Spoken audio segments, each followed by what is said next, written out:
yang sebenarnya ada satu cerita yang saya nggak mau cerita, yang menggembosi itu sebenarnya ya kelompok-kelompok ini. Dokter Tifa tidak terima. Hanya Dokter Tifa, Pak Al-Katiri mewakili saya di situ. Apa yang dikatakan di dalam rapat? Bu Tifa milih Pak Al-Katiri apa kami? Nah, akhirnya Dokter Tifa bilang, saya mau sholat istikharah dulu. 3 hari saya butuh, tapi saya nggak mau aktif dulu di WA group. Jadi saya ini hasil istikharah. Hasil istikharahnya Bu Dokter Tifa, tanyakan kalau nggak percaya. Akhirnya Bu Tifa membentuk tim sendiri. Mas Ahmad Syaifuddin gimana tuh? Ya karena dia itu kan penonton, bukan pemain. Kami itu yang di dalam. Kami itu yang di dalam. Kami itu pemain sepak bola itu kami yang di lapangan. Kami yang paham. Ibaratnya. Kami yang tahu. Penonton jangan ikut-ikutan gitu? Ya, BAP ada di tangan kami. Ya. Dan kami menganggap pasal-pasal yang dikenakan memang tidak pas. Masa kami biarkan? Iya. Iya kan? Iya. Kami lebih tahu. Penonton ini kadang-kadang sok tahu dibandingkan pemain. Contohnya kurang apa kalau sepak bola? Selevel Messi dan Ronaldo aja dibilang bodoh. Bodoh kamu bayangkan. Karena dia tendang penalti aja nggak gol. Nggak bisa lah. Itulah masalahnya. Berarti tidak ada satu hal lagi. Mereka 2 orang ini, Roy dan siapa? Tifa ini bukan pelapor. Dia tidak pernah melaporkan Jokowi. Bahkan yang benar-benar pelapor yang harus dimasalahkan yang sampai sekarang masih gantung di Mabes Polri itu malah pelapor-pelapor yang di naungan mereka, di bawah mereka. Contohnya si Rustam, Rizal Fadila, terus ada Medi dan sebagainya. Loh, itu sebenarnya kalau ini senjata, betul-betul senjata otomatis ini kalau mau dipakai. Kalau perkara kami ini kalau untuk dihubungkan dengan itu, ya kan, itu senapan angin gitu loh. Satu masalahnya bukan masalah ijazah yang dibahas, pasal-pasalnya tidak kena, ya kan. Ini saya sebagai lawyer, ya kan saya kena kode etik kalau saya tidak menyelamatkan saya punya lawyer. Itu dia, iya. Iya dong. Iya. Untuk kan advokat. Tujuan lawyer kan untuk menyelamatkan kliennya gitu. Iya. Bukan malah menjerumuskan gitu. Dan sekarang begini, maaf ya, seandainya ada pembunuh ditembak polisi, dia sakit masuk rumah sakit, ya kode etiknya dokter harus menyembuhkan orang itu, bukan karena pembunuh dia harus dibunuh. Nggak begitu dong. Kita ini mempunyai kode etik profesi gitu loh. Pertanyaan saya, kok kenapa nyuruh dorong-dorong orang? Dia sendiri ngelapor kenapa? Kenapa dia nggak mau ngelapor? Yes. Kalau saya ini kegalauan karena Roy Suryo tidak gunakan lagi, udah dicabut itu loh. Sehingga ya biasalah orang-orang itu sudah akhirnya akalnya tidak kalah lah dengan perasaannya gitu kayak. Oke. Ya kan? Ya kenapa dia nggak ngelaporkan kalau memang ini perjuangan? Kenapa dia mendependkan ke apalagi klien saya Tifa? Padahal Tifa, iya kan? Laporkan. Nah, kalau minta bantuan kita bantu. Kita punya bukti-bukti, gunakan. Yes. Ya kan? Setuju. Ya nggak ribut nyuruh orang maju, dirinya nggak maju. Bahkan yang seharusnya maju adalah kelompoknya mereka yang memang sudah masih gantung di sana. Itu lapor langsung loh masalah ijazah palsu Jokowi loh. Kenapa nggak dipertajam? Masih gantung. Irwasum bahkan terakhir menyatakan bahwa ini masih masih ditanyakan ke Bareskrim. Karena pada waktu ada pelanggaran Perkap. Ada pelanggaran undang-undang PSK, perlindungan saksi dan korban. Kami sudah ingatkan ke mereka ini, majulah dengan ini karena ini langsung masalah ijazah palsu. Kalau mereka kan tidak. Bukan pelapor. Mereka dilaporkan karena penelitian mereka.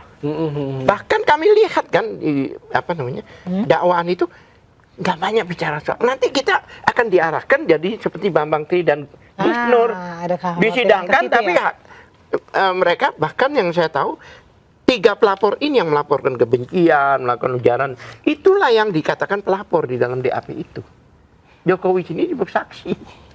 Terlalu runyam ya. Terus kalau dakwaan itu masuk ke sana ke hakim, ya hakim kan berdasarkan dakwaan itu. Jaksa. Tidak berdasarkan logika berpikir. Kami Tifa mau buktikan apa? Contohnya, Tifa nggak tahu gambar-gambar itu. Yang tahu kan respon nama Roy. Yes. Iya kan? Ya kalau dia itu memang meneliti soal itu, masuk akal lah. Ya. Kalau ada ditunjukkan aja, tunjukkan seperti apa, kan begitu. Oke, Iya. Mas Al-Katiri mungkin waktu juga nih. Semangat. Waktu juga Ini ini. seru banget. Tapi aku mau Masih banyak banget pertanyaan. Masih banyak juga. Boleh, dari silakan. si Nagak nih, saya kawannya Mas Malu Roy. bertanya, Berani ikut dong, tetap saya di dakwa, jalan. katanya. Banyak banget ya, tapi mohon maaf Kak Ini Hendar, banyak banget. nggak semua yang bisa kita bacakan, tapi waktu Tadi udah juga beberapa yang kita tanyain. Udah selesai. Udah. Tapi saya mau terakhir closing Oh, statement. seru banget nih. Oke. Terakhir closing statement, apalagi yang bakal dilakukan oleh Dr. Tifa untuk memperjuangkan soal kasus ijazah Jokowi ini? Ya, jadi begini, prinsipnya kami sudah berangkat, ya kan, buktinya kalau Dokter Tifa ini ada bermain, contohnya yang dianggap orang itu. Selama ini ditawari restorasi justice nggak mau. Kalau emang kita bermain ya terima aja restoran, barangkali ada bonusnya di situ, ya kan? Ya kan? Iya. Tidak, Barangkali ya kan? ada bonus. Dari awal tidak diterima, di lobi-lobi tidak diterima. Kenapa orang yang semangat berjuang, yang benar-benar, bahkan dia ditanya apakah Anda mau restorasi? Tidak. Apakah mau minta maaf? Tidak, saya mau melawan. Kok itu malah di-downgrade oleh teman-teman, seolah-olah dia itu bukan pejuang.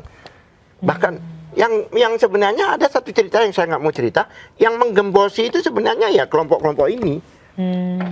Tadi kan saya bersama kelompok mereka, kan saya dikeluarkan oleh mereka. Oh, abang Nah itu kalau saya boleh terbuka. Gara-gara saya bicara di ILC. Dikeluar. Karena saya bicara di ILC, tiba-tiba saya dikeluarin. Padahal saya di Bicara, ILC itu menggantikan siapa? Dokter Tifa. Dr. Tifa, ya. Katanya etik apa? Wong kita itu sesama lawyer, dia koordinator, bukan direktur, bukan kepala, bukan ketua. Dengan enaknya temannya disingkirkan begitu aja. Dokter Tifa tidak terima. Hanya Dokter Tifa, Pak Al-Katiri mewakili saya di situ. Bahkan di ILC waktu itu banyak yang bilang positif. Kecuali kalau negatif ya di ILC. Dokter Tifa tidak terima. Dia katakan bahwa Pak Al-Katiri, iya kan? Dibilang Pak Al-Katiri itu membantu saya. Apa yang dikatakan di dalam rapat? Bu Tifa milih Pak Al-Katiri apa kami? Bayangkan. Sampai ditantang gitu waktu itu. Kalau saya tarik sejarah ya. Terus Lah, hasilnya? pertanyaan saya, nah akhirnya Dokter Tifa bilang saya mau sholat istikharah dulu. 3 hari saya butuh, tapi saya nggak mau aktif dulu di WA group. Dia dikeluarin dari WA group. Nah, akhirnya dia terakhir saya pilih Pak Al-Katiri karena dalam istikharahnya itu nampaknya Allah Subhanahu Wa Taala itu menyondongkan ke saya menurut dia ya, menurut dia. Oke. Jadi saya ini hasil istikharah. Hasil istikharahnya Bu Tifa, tanyakan kalau nggak percaya. Akhirnya Bu Tifa membentuk tim sendiri. Siap. Nah, pertanyaan saya siapa yang berawal? Orang-orangnya gini, orang yang berjuang serius, yang ini yang mau fight dikeluarin. Ya kan? Siapa yang gembosin? Siap. Kalau dikatakan tanda kutip yang ya berkhianat atau apa, ya lihat aja sendiri. Ada sejarah ini. Yes. Gitu loh. Oke, sebenarnya ini mengejutkan. Tapi nanti kita konfirmasi lagi nih soal ini. Ini masih banyak pertanyaan, tapi waktu juga yang Ya saya minta maaf karena saya habis podcast di tempat lain dan aman. jauh banget. Jauh banget. Siap. Terima kasih Aman, Pak Katiri buat hadir di Daily Buzz Terima kasih Pak Okezone. Katiri dan Okezoners, terima kasih sudah menyimak dan menemani kita dari jam 4 sore tadi. Saksikan terus Okezone Daily Buzz dari hari Senin sampai Jumat jam 4 sore. Gue Fitri. Gua Hafid. Pak Katiri, sampai jumpa. Pamit. Gak sempet baca? Dengerin aja, klik icon text to speech di okezone.com.